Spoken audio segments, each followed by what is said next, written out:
Hello, and welcome to our Twitter space today. So before we get started, Fiddy, could you accept the speaker's access? I just sent you the invite.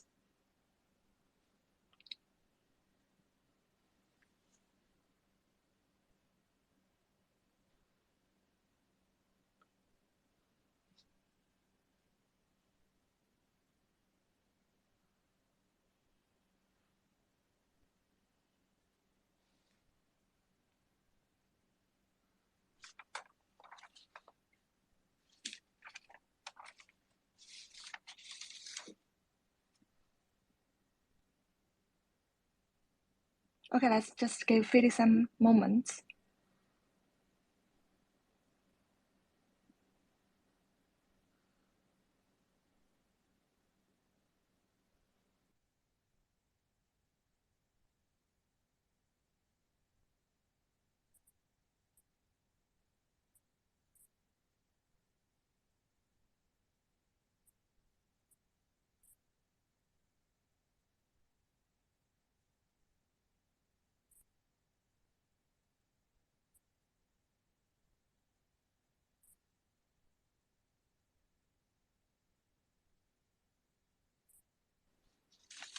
Okay, maybe we can just get started from now. So today we're going to discuss a very exciting topic in DeFi, that is MEV from 2022 to 2023. But before we get started, let me give an introduction about our speakers today. So our first speaker, Christine Kim, she is a Vice President of Research from Galaxy Digital. So Christine, do you want to say hi to our audience? Hi, everyone. Thanks for having me.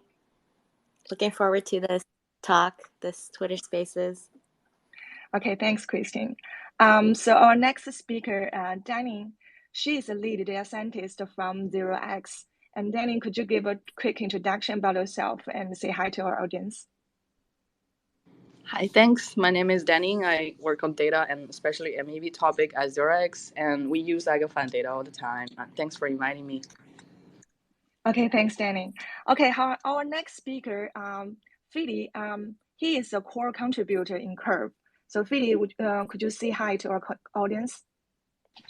Hi, this is Fiddy. I work at Curve, and we collaborated with EigenPhi on a MEV report with regards to swaps on Curve. So that's how I know these guys, and I love their work. Okay, thanks, Fiddy. Our next speaker, James, he's a founder and CTO from Nomad.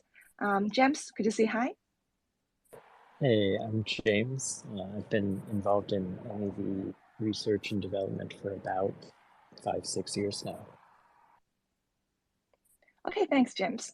Next speaker, Uri. He's a CEO from bloXroute. So Uri, could you introduce yourself? Thanks. Yeah. Hi, everyone. I'm Uri, CEO and co-founder of bloXroute. We propagate blocks and transactions extremely fast on ETH, but other chains as well. So we're pretty deep into DeFi, into MEV. Thanks, Uri. Okay, so our last speaker, Dr. Yixin, she's our data scientist from EigenPhi. So Yixin, do you want to say hi? Hi everyone, I'm Yixin, and I'm studying DeFi protocols and MEV at EigenPhi. Glad to be here. Okay, great. Thanks again for all of our No, speakers to join you have us. to present yourself now. Oh, sorry. I'm Sophie. I'm a data scientist from EigenPhi, and I'm going to be the host today. So thanks, Uri. Okay, now thanks again for our speakers, and let's start our topics today. So I think 2022 is definitely a memorable year for DeFi, with some major events influence the market, like the crash of the Terra Luna, the 3EC, the Celsius, and the FTX. So even with all these downfalls in the bear market, MEV activities still contribute a total of $328 billion, and it's about half of the total DEX volume on Ethereum. So now it comes to the 2023, and the quarter one has already passed. As everyone knows, the signature banks, the SVB and the Credit Suisse, they have all been making people pull their hair. And the volatility is inevitable, which is good news for MEV. So as I talked about earlier, the volume is definitely an indicator we talk about a lot for MEV. But it's definitely not enough for evaluating the MEV activities, which leads to our first topic. What are some of the key metrics and methodologies that we should use to study and analyze MEV? And how can we better understand about MEV? So this first topic, everyone can share your insights on it, and we can start with Christine.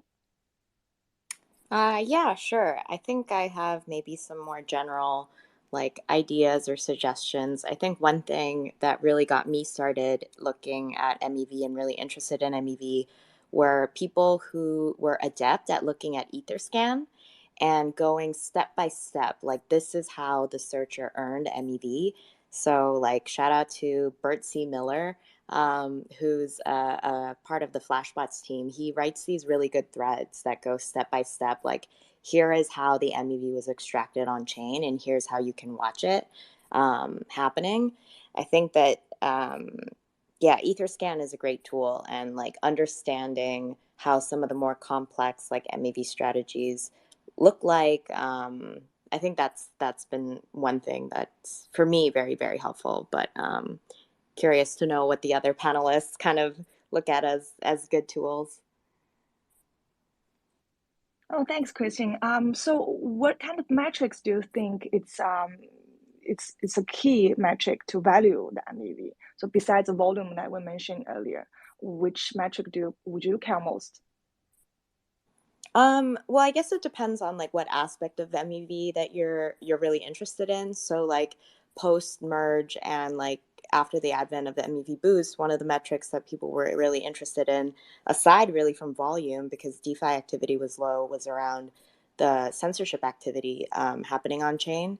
So the adoption of like relays, how much transaction activity is moving through, the Flashbots relay versus other relays. I think that was another metric that was kind of very popular, and it still continues to be pretty popular in terms of understanding and like tracking MEV activity.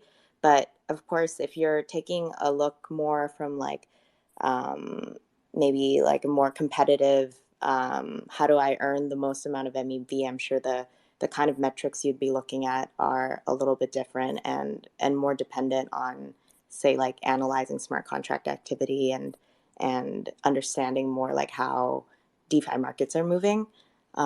So yeah, I think it's very heavily dependent on like what you're interested in, because MEV is such a multifaceted kind of area of activity on chain. Okay, thanks, Christine. And as you mentioned about MEV relay, we're going to discuss more in our next topic.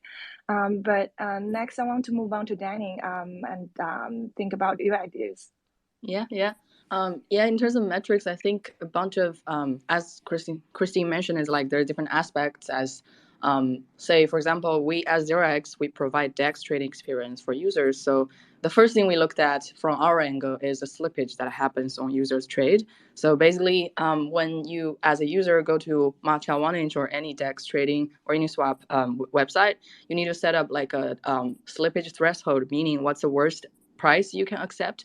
And from our research, we realized that actually MEV happens, and it happens a lot, where basically you can see the user's trades will slip down to the worst price, as in like the end of the slippage threshold. So that was a biggest finding for us. Another actually extra comment on the MEV volume, as you mentioned, that like 328 billion on DEX. I think like some people comment that it's like even largely underestimated, because what we can measure from on-chain data really is just DEX to DEX arbitraging.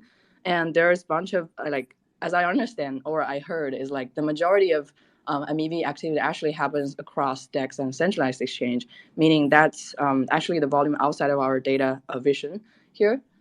So yeah, volume is pretty big, and it's quite interesting that I saw from the EigenPhi report that it sort of like 50% of all the DEX volume, which was inconsistent with one of the tweet like from last year where I found out where like it looks like across Uniswap volume, half of the volume are actually driven by arbitrage bots or like MEV bots. So it seems like this data is pretty consistent. Other metrics, as in like I think post MEV boost or post merge, is that it was interesting to see the block production by miner, as in like before merge, miner is basically POW miner, but after it's mostly like block builders or validators. And then it was interesting to see that like a paradigm shift of how those block production distribution changed. And also you also saw the MEV boost adoption has been going up. Another interesting, like even more in-depth metrics that I saw recently is that actually the split of MEV revenue across validator and block builders, the validator percentage has been going up over months in the past, which means block builders has been having more and more competition, so they had to give up more. So, yeah. Oh, thanks, Danny. I think all those metrics I mentioned is very important to evaluate the MEV, especially from the block production side to see how the builders and attract MEV and how the validators attract all those values. Okay, next I want to let Fiddy to share your opinions. So at Curve, of course, what Danny from 0x mentioned, that the slippage that users input, the threshold in the UI, that tends to have a quite large impact on how much, it basically sets the ceiling of how much can be extracted, right? So, and I think different protocols have their own logic when it comes to what kind of default threshold value should be set. But for example, at Curve, what we do is we monitor these trades as much as possible, and we also like try to look at sandwiches, and then we try to see iteratively. We try to like reduce the default slippage by a little bit, and then see if that makes a difference. And actually, this has been the case. So we often look at, of course, volume is an important driver, right? But we also try to look at payouts, so block producer rewards, etc., and so on and so forth, and of course gas costs. So these are the three things at least that I look at when we try to calibrate the default slippage in our front end, and and of course we also use EigenPhi to study these things. So these are some things that we use. So it's the volume, it's the payout to the block producer, and of course the overall gas fees. Okay, thanks, Fiddy. Yes, that's important. Of course, the gas fees and also slippage you mentioned, as well as Danny mentioned about the slippage. It's very important for the sandwich attacks. So if a user who doesn't want to be suffer from the sandwich attack, setting a narrow slippage is definitely a way to protect themselves. Okay, next I want to move to James. James, would you want to share some opinions? Yes, of course. And please forgive me if there's background noise. My headphones are having a little trouble. As opposed to the other panelists who are very concrete, I'm more of an abstract first principles person. My key metric is likely to be what is the balance of MEV extraction transactions and non-extraction transactions. So as MEV transactions consume more gas than non-MEV transactions, but they have a higher expected value per unit of gas. As a result, at market equilibrium, we should expect to see a split where MEV extraction consumes the majority of the gas in the block, and non-extraction transactions take up a minority of the block. I don't have a strong opinion on where that shakes out, but I am interested in seeing this dynamic develop in the wild that we predict from a first principles perspective.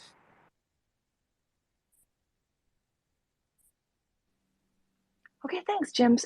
So we evaluate the cost of the MEV searchers from both the gas fee and the mana tip. And I think what you mentioned is definitely valuable to dig into deeper. Okay, now let's move on to next speaker, Uri. Do you want to share your opinions? Yes, I've been holding myself back not to interrupt with the other people talking. Honestly, because I disagree with Kim and somewhat with Danning here. So I would argue something different. I would argue that the metrics that we're extracting from the chain are not insignificant, but tell half of the story at best. As Danning mentioned, more than half of the trading volume, or the MEV, sorry, is coming from CeFi DeFi arbitrage.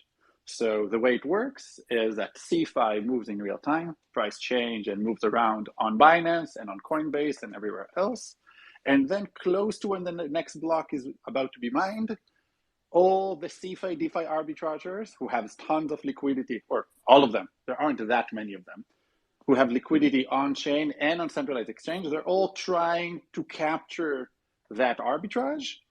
And this is where the big money is. And we don't really see it because only half of it, only one leg of it happens on DeFi. And whoever successfully lands his DeFi leg first will also do the CeFi leg of the arbitrage.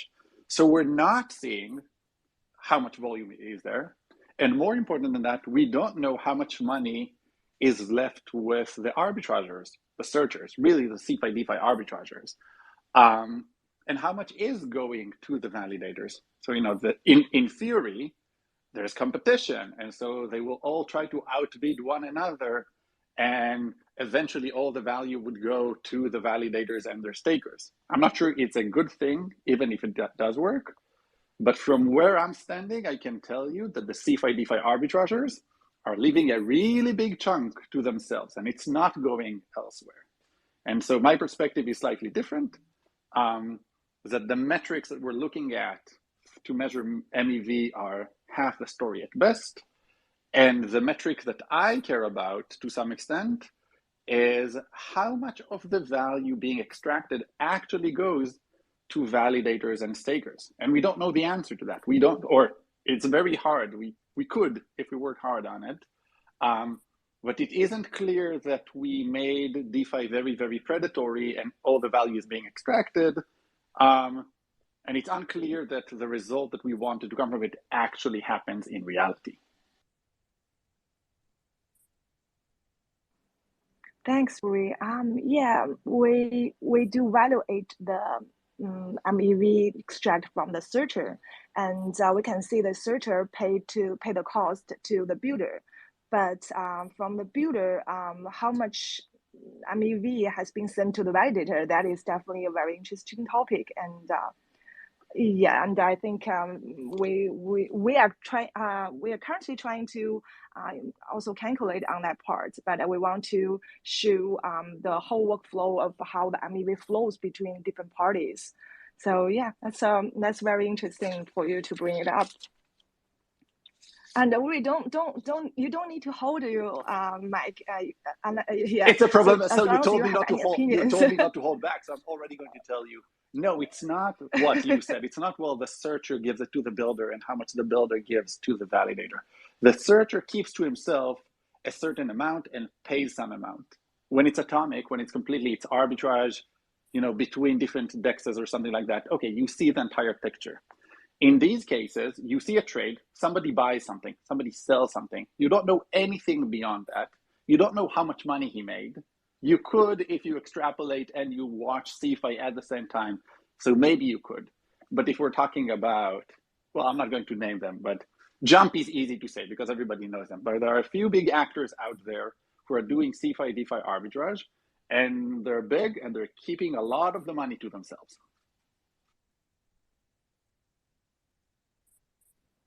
Yeah, I think we can talk more since it's just sort of our first topic, and we're going to discuss more for the payment of order flow for the third topic.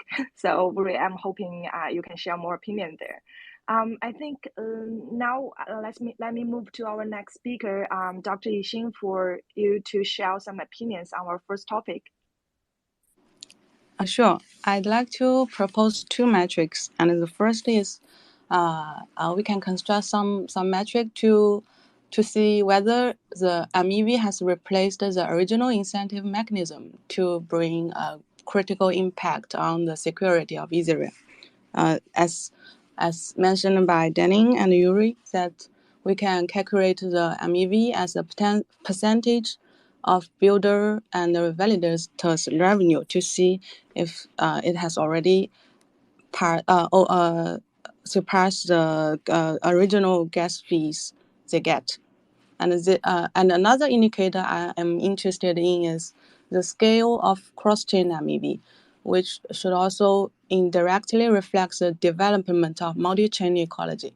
And I think the expansion of this metric or the cross-chain MEV scale will also promote further competition and reshuffling among block builders.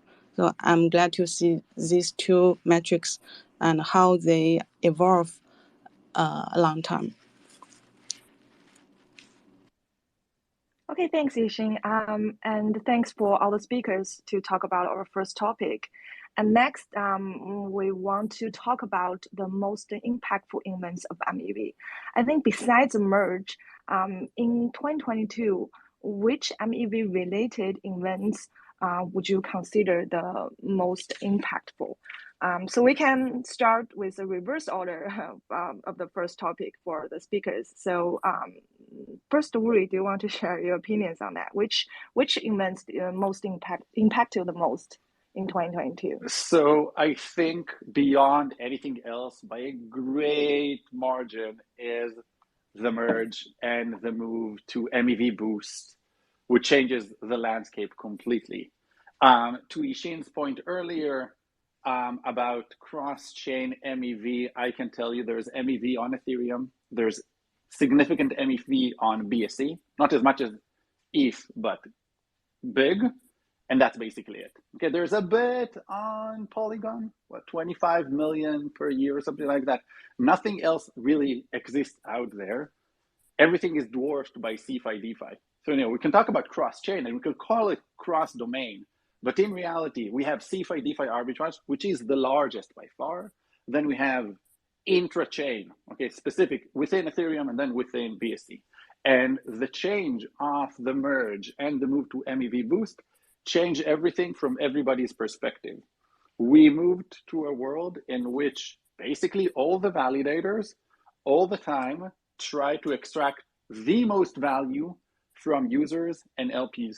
So my dystopian perspective on it, which I think James would completely disagree, but from my perspective, we're all here to make DeFi great and awesome and an alternative to CeFi. Especially, we saw what happened with FTX. We saw what just happened with USDC. We want to build something better. But in reality, right now, post-merge and with MEV Boost, we have a system where all the users are getting the worst execution they could, basically. Uniswap LPs, which is where all the money is, etc., always get extracted from them by CeFi DeFi arbitrage. They always make really, really bad trades because they quote 12-second stale prices. And that money, because of MEV Boost and the merge, that money now doesn't go just to the arbitragers. Now it's extracted to the validators and their stakers. So you could say it's a good thing. Well, it's not just arbitragers and searchers and traders who get that money.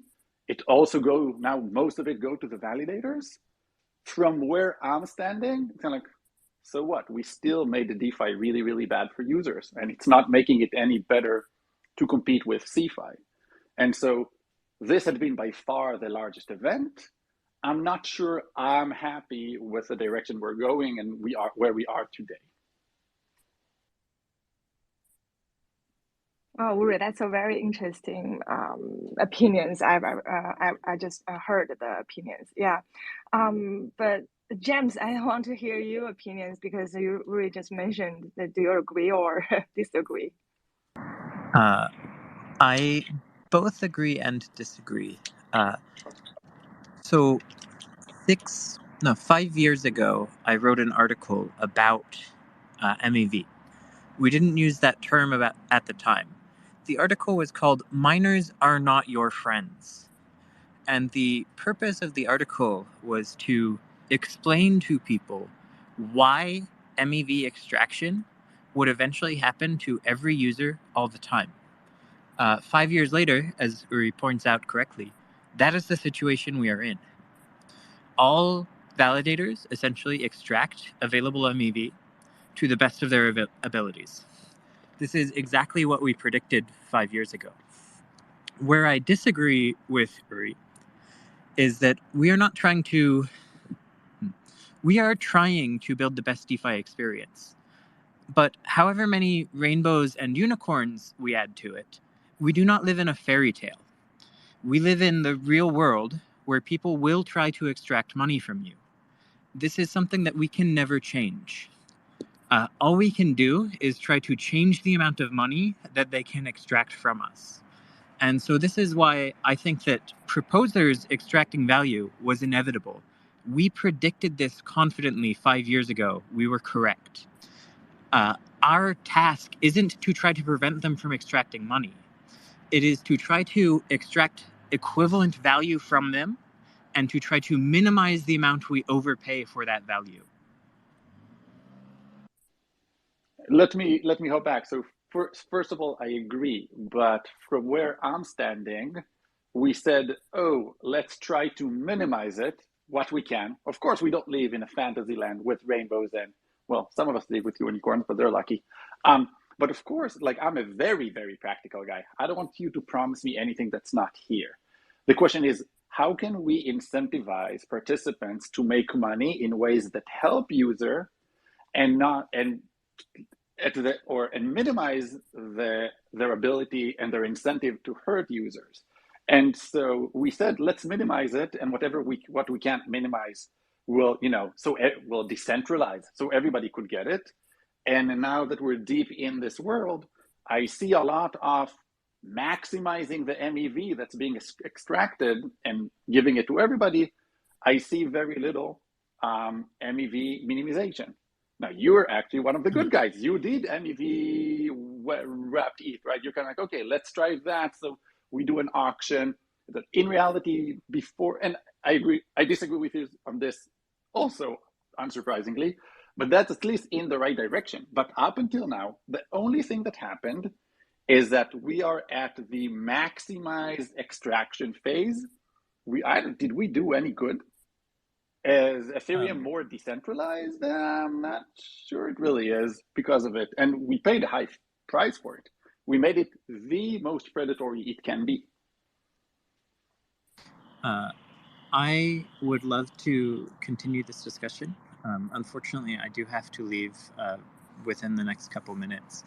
I want to point out the great work that Fiddy at Curve and Standing at 0x are doing to minimize MEV and user transactions in practice. And I would love to kick the ball over to them to continue the discussion. Thanks. I guess I can take the ball. One thing we did at 0x from just by basically helping user to have a better execution is basically we built a model to predict what's the potential slippage going to happen on this coming trade pair, on this specific token contract, this pool and the trade sides, and then potentially to penalize that on top of the price we are getting from the AMM. And then because 0x as a DEX aggregator, we have different type of liquidity, including AMM and also RFQ from market makers, which is more like a OTC sort of type of order where there's no slippage can be extracted or like MEV can be extracted. So when we figure out that, okay, this AMM price as a raw price seems to be better, although, but when we add the prediction on top, it will actually be worse than RFQ. We will actually route towards RFQ. So we actually, with that implementation in the past year, we've seen users suffer 50% less of slippage. So I think that's one small step for us to actually make some effort on this. And I think this is awesome, but is this at all related, like if there wasn't MEV boost and MEV get prior to that, would you be able to do just the same? Yeah. This is irrelevant to block building. We are just like basically looking at the historical slippage that happened on specific trading pair and information and try to do like prediction. Actually, at Curve, we do the same thing, but we don't have historical slippage. We just look at real-time trades. We look at sandwiches because it's just a simple Telegram channel that anybody can join. I can share the link later. And we try to look at how the swaps are executed on through Curve AMMs. Predominantly, we see that a lot of 1-inch swaps are sandwiched. This should have been fixed with the Fusion update, but that's not the case yet. But I do see that it's going down, right? The amount of sandwiches I do observe it, at least on Curve. I see it going down, and we try to do this slippage, default slippage optimization, so to speak, ad hoc optimization, and it's a little bit easier to do it on Curve since it's predominantly most of the trades are stablecoin trades, right? So that's the sandwich aspect, so where the trader, the user of the AMM gets ripped off. So that's one aspect of looking at MEV from AMM developer perspective. The other one is, of course, I think Uri mentioned about SexDex arbitrages, right? So everybody is calling it, I guess people are calling it toxic MEV volume right now. But actually, we like to think about it a little bit differently. So SexDex arbitrages are necessary components of DeFi since they provide a service to liquidity pools, to automatic market makers. They update the spot price of the AMM. This is very, very similar to how we have Chainlink keepers who upkeep a price feed. It's not so different, at least the way that I see it. When it comes to arbitrageurs upkeeping the spot price of an AMM, right? So it's a service that the LPs, the liquidity providers, pay for, technically, if you look at it that way, the arbitrageurs. Now the question is, how do you make sure that you don't overpay arbitrageurs to update your spot price? So then that happens, of course, using logic like dynamic fees, where let's say the volatility goes up, so you want to start charging a higher fee, and if the volatility goes down, you charge a lower fee, and this helps, doesn't eliminate, of course, but it helps ensure that you're not undercharging or overpaying the arbitrageurs to upkeep spot price. So this is something that we do at Curve. We monitor this, and then we try to think about it also in the algorithmic sense when it comes to the AMM algorithm. Fiddy, can I push on this? Yeah, of course. So first of all, they're called toxic volume because they either buy or sell, not because they want to buy or sell, but because they see it at $99 and there's somewhere else they could buy at $100.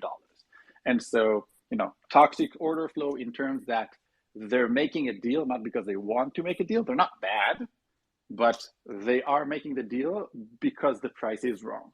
Now you're saying, well, we actually want this. This is market efficiency. We want them to exist because otherwise the price is wrong. And I totally agree with you on that. However, the LPs, or let's say, who benefits from it? The users. Users benefit from it because when they make a trade, they trade against the right price and not the wrong price. They trade against what the real price is. LPs don't benefit from it. Actually, LPs pay for it. Every time an LP trades with such a trade, they always make a bad trade. So the reason, if you speak with professional market makers and professional LPs, they will tell you that they suffer these trades. They know they're making bad trades, and they're willing to suffer it because they hope that the non-toxic volume, the fees they get from them, compensate them for all the losses and the bad trades they're making against these people. So to an extent, I agree with you, But on the other hand, LPs don't pay for it. LPs don't need it. It is for the users that want the right, correct price. I meant to say that the LPs pay for it by offering the arbitrage incentive, right? So that's what I actually mean. Oh, And by got the it. way, sorry, Lucky, I just want to finish the point. So it's because trades often occur first at centralized exchanges, which is why DEX spot prices are stale, 12 seconds, 24 seconds, whatever, right? So I guess this is actually a user experience problem where you actually have to 10x or 100x the crypto user experience such that most of the trades come on chain. And then we have the the opposite problem, right? So I think that would be a pretty good solution to this.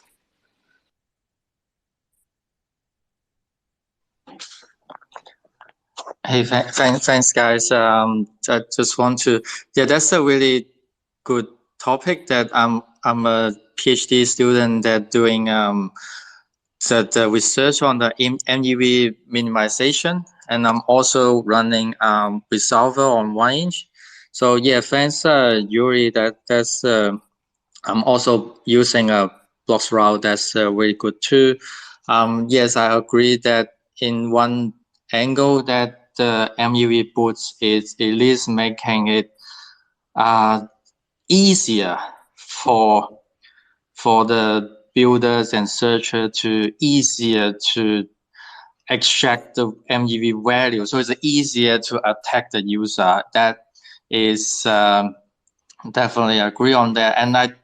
And I do see this on my physics. I'm exploring in another article by the Frontier Tech is called the order flow auction design space. So what I'm seeing, the MEV minimization can be go through the dark auction orders, which is similar to the sulfur in Curve.fi and with sulfur on 1inch, and also keepers on Rook5.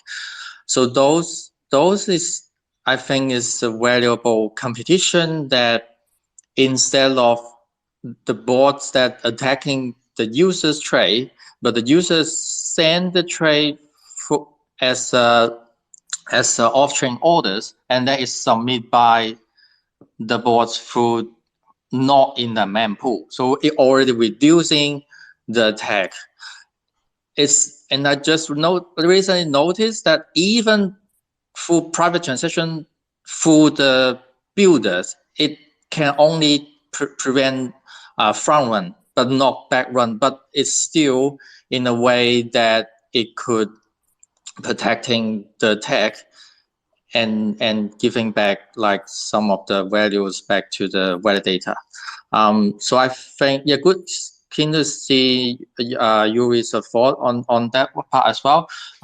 Yeah, I think that could probably help out in the MEV minimization.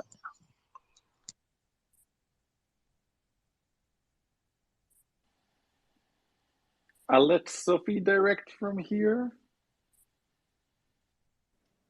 Okay, Lucky, do you have any questions that you want to specifically ask for Uri or Fiddy? Yeah, my question will be like regarding like Uri previously mentioned, like it is like a peak season or the top market at the moment that is on the top trend that the MEV extracting is like in the peak value, and it is like the market going that way, is it is not going back, like can't going back, like it will be going that way. But I think we could, through the dark auction orders, it could prevent, like imagine like most of the order instead of. I think that there's quite a lot of research. I'm actually, maybe Christine might be a better one to order. There's quite a lot of research and quite a lot of people suggesting Dutch auctions and flow order auctions. I have my own opinion on it, but stopping myself from hogging the entire conversation. Sophie, you want to direct it to somebody? Or Christine, do you want to pick it? Yeah, I think Christine would be the the best one to pick this?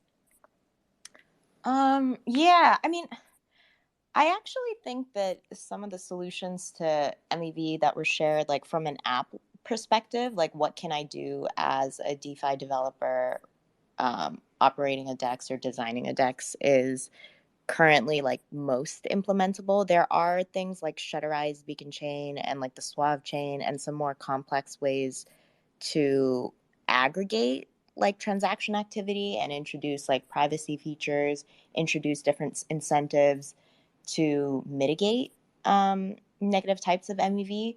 But I think those solutions, at least as far as my research goes, are pretty experimental and fraught with a lot of different concerns. I think Uri, you're definitely one of the people who has a very strong opinion of, has things like MEV Boost really made things better? And have we really, like helped the Ethereum ecosystem rather than hurt it? So I'm definitely more in like the camp of I think that the most effective like MEV strategies and solutions are kind of the ones being innovated right now already on like the app level. And I think I would challenge like the view that things from the protocol level and like changing the incentives of how transaction flow happens. I feel like those solutions are really like more geared towards transparency and like being able to route all of that activity to a place that you can see the data, like see what is happening, rather than this kind of activity being dispersed to various like off-chain marketplaces, like very private markets that you don't know exist or don't exist. Obviously, like that kind of activity between CeFi, DeFi is not something that we have like great tracking tools around, but we do have at least the data of what's happening like on chain. And I think that's like one benefit. That's like one reason why I think MEV data solutions that happen more on the protocol level, like Enshrined PBS, matter. And even if they don't like necessarily help things, at least they create more transparency at a minimum. But yeah, that's kind of my view on things. Curious to know if other people push back on that. I have some comments to add at sort of like not like pushback, but like actually on to be built on top of what you mentioned actually. So like I think one thing we concern is like, is this whole MEV boost thing is actually making user easier to be attacked, or is it really going to help user to potentially redistribute and get the value back? I definitely see the direction of those OFA designs goes towards the way where like they're trying to advocate they're going to be sharing some share of the MEV revenue back to the app, which means the user side. And they basically using that to potentially to attract more order flow, which makes more sense as well. I mean, bloXroute already had this background.me service that can help user to potentially say, I provide my order flow information, and then you can potentially give me some sort of revenue back. And I think like one thing you mentioned is like so far what we only see really is just like data transparency in terms of separating the block building or MEV extracting part away from just like all power on top of the validators. But I actually earlier just tweeted something like that. I realized that OFA is actually also trying to separate searchers from builders, potentially trying to create another layer of like a third-party bidding platform. And so potentially, I think on the next step we can do to on top of all these is that potentially the OFA part can be basically saying, okay, here I can actually look at all this bidding and I can see what's the top bid and what's the second bid. And basically the difference there is a part that I can extract and potentially give back to the order flow provider, while this bid will still be the top and be accepted by block builders. And that thing can be potentially also implemented by MEV Boost if they want to. I think, like, for example, they also have all these bidding data from the relay where they can actually see what's the top two bids and potentially, extract the surplus part back to the order provider. That's some recent thinking I have. Okay, thanks, Danny. I think we have been moving a little bit far from our original topic, but our next topic is definitely talking about the order flow and MEV boost. So I think we have mentioned a lot about it, but I really want one of our speakers to introduce to our audience before we dig into deeper, like what is order flow, what is MEV boost, and why does it matter for MEV? So, Danny, do you want to introduce first about the concepts and to our audience who is not familiar with that? Yeah, sure. My understanding is that basically, my understanding is currently when we talk about MEV order flow, mostly it's basically the DEX order flow, or basically, the order that can be potentially extracted with MEV value, which majority is DEX trading, and then potentially there are some also loan liquidation and maybe some NFT minting sort of events. And then right now the order flow concepts proposed by Flashbots is really basically saying, how can we potentially accept more orders from either say application team or RPC providers, or potentially can maybe expose that to user directly and then distribute them to a bunch of searchers, and so to let them to bid for the highest potential extracted value bundle on top of this one order, and then we can decide how do we take the bid and then send them towards a bunch of block builders and then figure out the execution part. And that's my understanding of order flow. And a lot of the researchers are like working on how to trying to figure out how can we potentially provide the privacy layer as well when we expose this order flow information. Because basically the value here is basically the order flow information, and once the information is shared, it means the value can potentially be leaked. And how can we potentially track or prevent that? Seems to be the topic. I want to add a bit to that. I think Thorgard wrote a really good tweet about it a few months ago already, so shout out to him.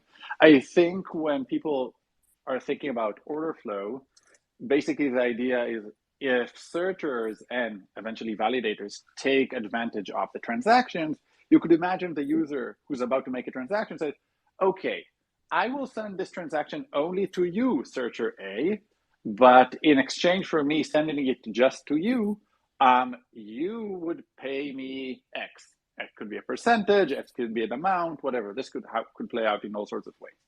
But this has strong centralized mechanisms on it. Whoever has the most order flow, so basically MetaMask could easily be the kingmaker here. So whoever gets the order flow of all the transactions and all the orders from MetaMask and Infura, they would be the one to create the next block, right? They'll be able to extract the most value, they'll pay the validator, and so they'll be bigger. So anybody who wants their transaction to execute fast will have to send to this searcher A or builder A. So the problem is twofold. One of them is that we want users to get their value back. So we do want to afford for that, but if value go to the searcher, it doesn't go to the validator. So why would so there's a pull between the two ends, whether the value go to the validator or the value go to the searcher, but it also has strong centralization effects. So the question is, well, maybe we can do an auction and don't share all the information about the transaction. Just here is an intent of a transaction or something like that. Whoever, and make a bidding or an auction around that. So that I would argue should be the thinking around it. It's whether the user can extract value, but if we do want to enable that, how not to turn Ethereum or DeFi into a super centralized setup with one builder who built all the blocks. All right. So my understanding of order flow is the following. So you have, as Uri mentioned, an intent, right? So you want to do a certain swap. I'm obviously going to talk about order flow in the context of DEXs. So you want to make a swap, right? So now how do you execute the swap? And normally we just go to a front end, we just click swap, and then that's it, basically on Uniswap, Curve, whatever you like. But this would be a little bit different. Here, you would offer your intent to trade, you would approve your tokens, etc., etc., and then somebody else will make sure that you get the best price for you. And how that is executed, it's not your problem. It's the problem of the one particular, let's say, entity that executes your trade, or a group of entities that compete to execute your trade at the best price. And this is my understanding of order flows. And so we have this thing where we have searchers, right? We have block builders. And now we are slowly starting to see something called solvers. And these are the ones who basically solve for the best possible execution, whether the venues be DEXs, RFQ quotes from 0x, for example. They can also be other sources of liquidity that you can't even imagine. But yeah, that's my understanding of order flows. I guess I'll just jump in here too. I don't think I have much to add to that, but maybe a question around how that setup works when users don't have like a way to express, I guess, their preference or express their order to an open marketplace. Like what are the thoughts around how those preferences are expressed, and in what context? So I can give you just my just to understand your question, you are asking if because the users can only express their intent to trade X amount of one asset for the other, right? And then there is no other constraint that they can provide. And then you're asking if there should be more or less. I didn't follow your question, so. I guess like levels of expressing your preference. So on one hand, like you have something like CowSwap where you do express your intent to have a preference, and the solver goes out and searches for the best execution with like a broader network of searchers and builders and knows, so that preference is being expressed in a contained like level of the app. But there's also, I guess, a level of expressing people's preferences on like a network basis where like maybe you're trying to express more like a preference for a trade to be executed between two different chains, or like a centralized exchange to a decentralized exchange.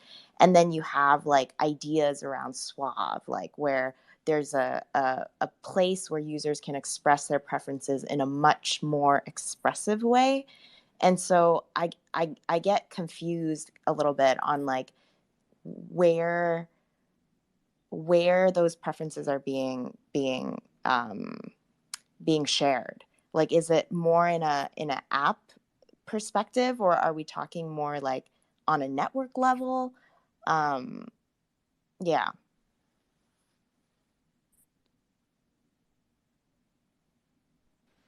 I think at this moment it's just at the app level. I haven't seen any.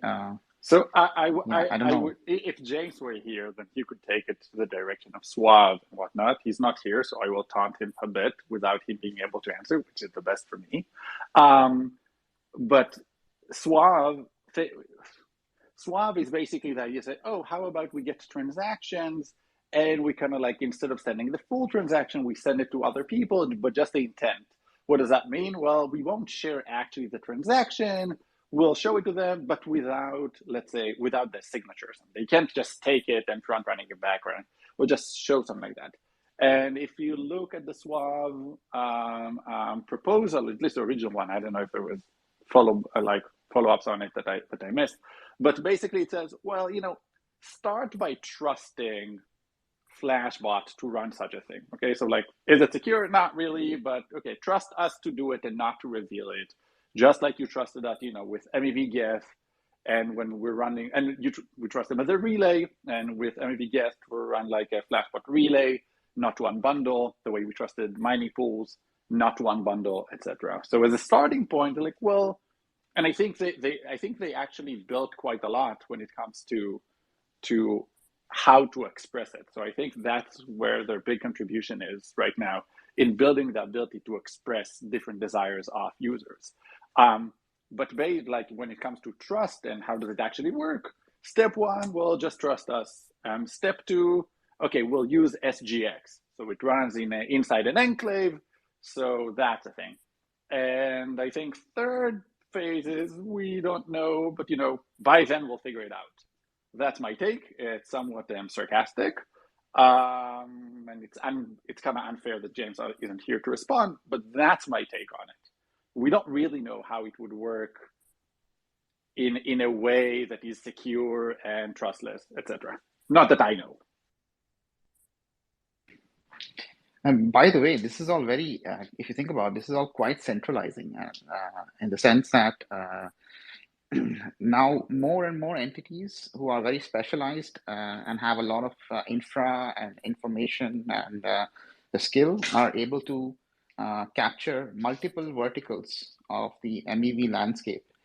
So if you think about it, this is actually quite an existential centralization threat to any blockchain, actually. Thanks, Fiddy, to bring it up. I think we want to talk about next topic is how to prevent this centralized payment for order flow.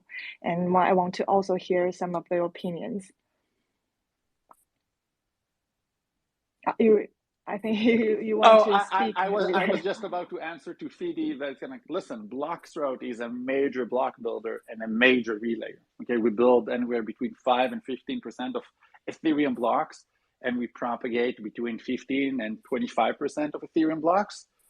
And as the guy who's doing it, I tell you, this sucks.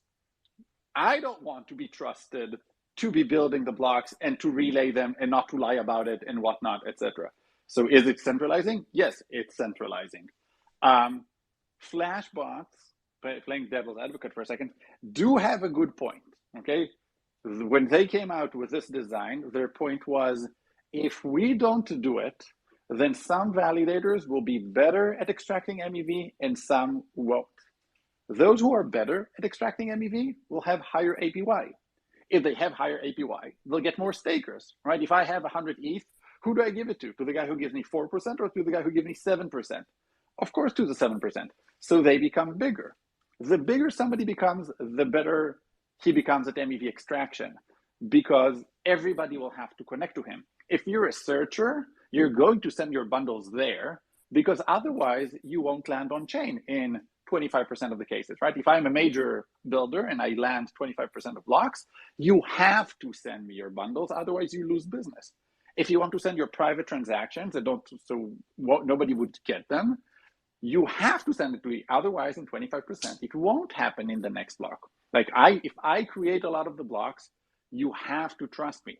And all the validators will have to connect to me if I run a relay, because they will want to get the highest paying block. So Flashbots are correct to point out, and I totally agree with them on this point, that MEV is a centralizing effect. And if nothing is just done, then the result would be some people would be better at it than others, and these would become bigger. And as they become bigger, they become better at it, and that kind of like feeds itself. So that is the strongest, from my perspective, argument why the MEV infrastructure that currently exists is in existence. I think we can do better, okay? Like, we moved Ethereum to POS, which if you talk with people at like 2016, 2017, they'll tell you, no, this is impossible. There is the nothing at stake problem that you will never be able to, get them to overrate. You won't have L2s, etc. So that's their argument is a good one, but I think we can do better.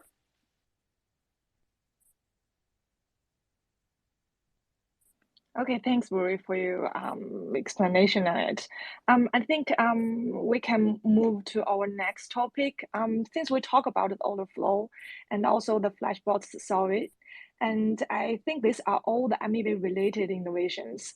So I want to hear the speakers' opinions on any examples of other MEV-based innovations, or you can propose one, and we can discuss about that. And as for the audience, if you want to ask any questions, just ask for the access for the speaker, and we can leave you to ask questions to the speakers later after our discussion. So about MEV innovations, Danny, do you have any ideas? I don't have too much to share, but I think actually James, who was a speaker here earlier, he actually shared some interesting design of like a MEV wallet, where basically user can potentially propose how much MEV they can request back while they are sending a trade through the wallet. I think that was pretty interesting. Not sure how live that is yet. Maybe still in development. OFA in general is also an innovation where potentially it also introduce some sort of redistribution of the value back. Curious others' take.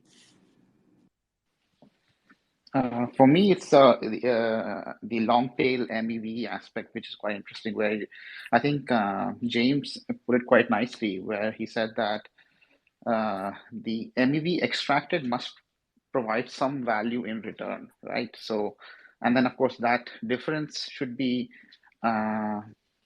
minimized as much as possible, so that there's enough value returned to us for providing MEV opportunities, right? So, for example, at Curve, we are having, we're going to do liquidations that involve automatic market makers, right?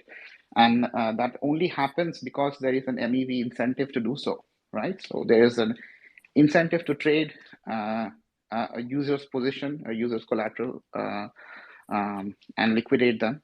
And this is an example of, at least this is the way I see it, right? So this is the way I see it, where we take an MEV incentive, so to speak in your language, and then we try to innovate on top of that. So that would be something that we do. So my direction is slightly different. When diverging from James's idea and what Fiddy just kind of quoted, basically saying like, well, there is value to be extracted, how much value we can extract to the other side for extracting the value, I want to offer a different paradigm. Fiddy, what if I tell you the following? The problem of DeFi is that it's slow, okay?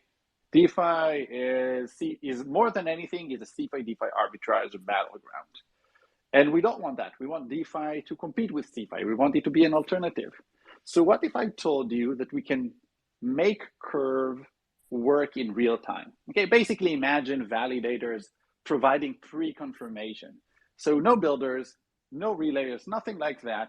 But validators, instead of waiting for 12 seconds, then producing a block, then another 12 seconds, another, during these 12 seconds, they provide pre-confirmation. Oh, this is transaction number 1, this is transaction number 2, this is transaction number 3.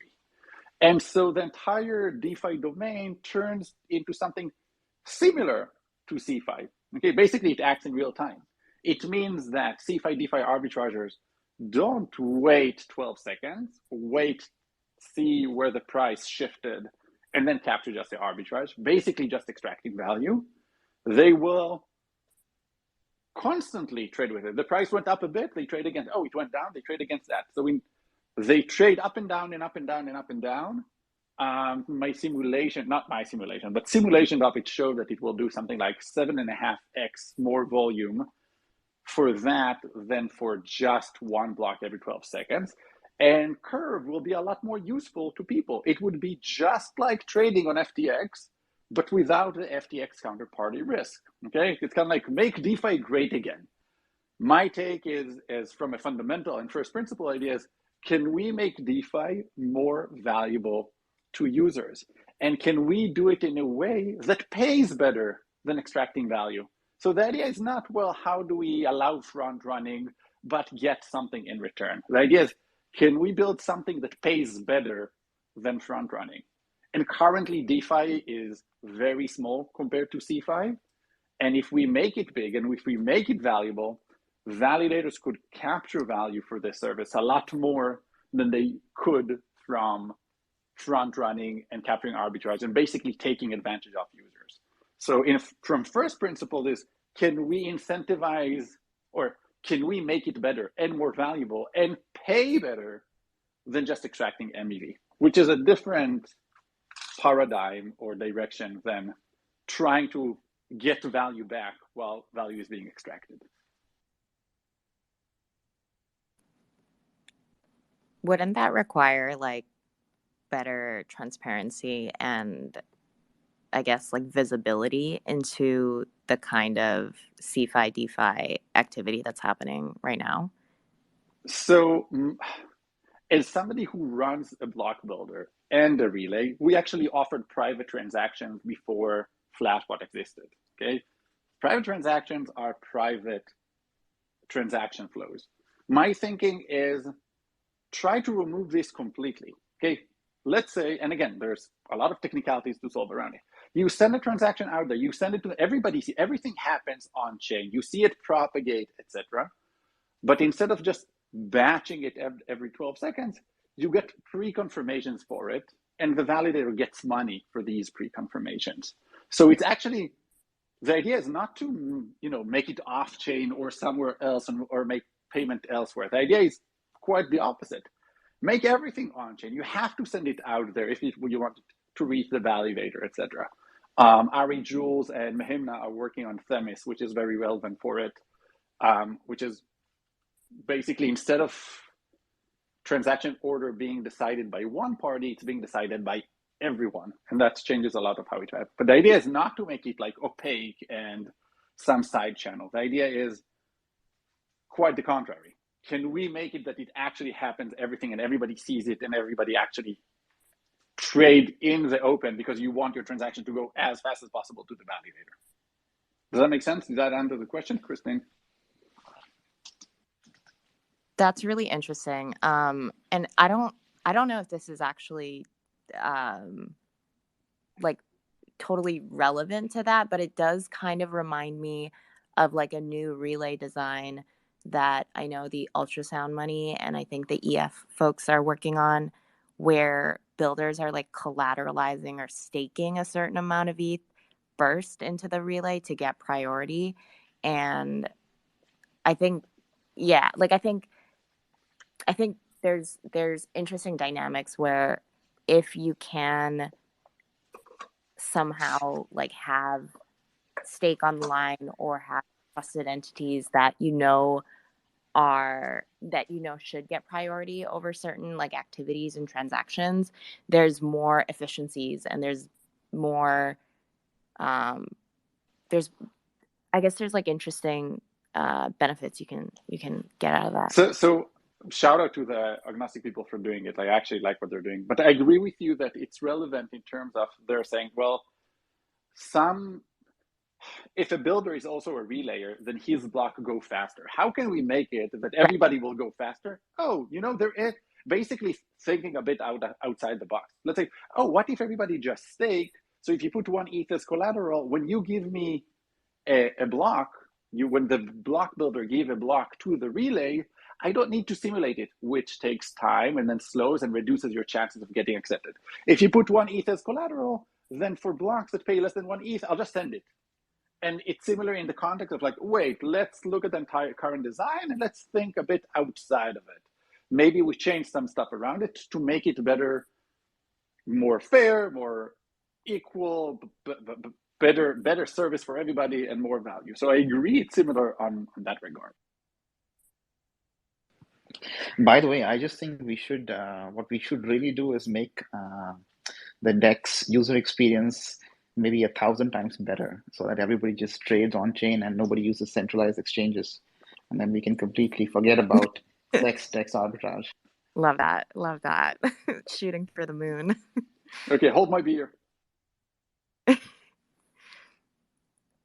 On a serious note, I really do think that app level innovations around MEV mitigation strategies are really should be the spearhead, like for all the other stuff that I think are a little bit more like grand designs that will introduce more third order consequences and like negatives than really anything else.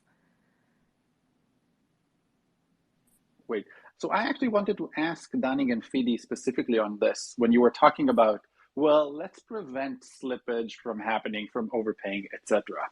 A lot of time when it comes to slippage, maybe I said the slippage just right. I made the trade as I should have, and I put the slippage right. I was very careful about it, and I sent the transaction. But by the time it is mined or being included, 5 seconds pass. During this time, price change elsewhere. The real price of ETH USDC changed on Binance, on Coinbase, anywhere else.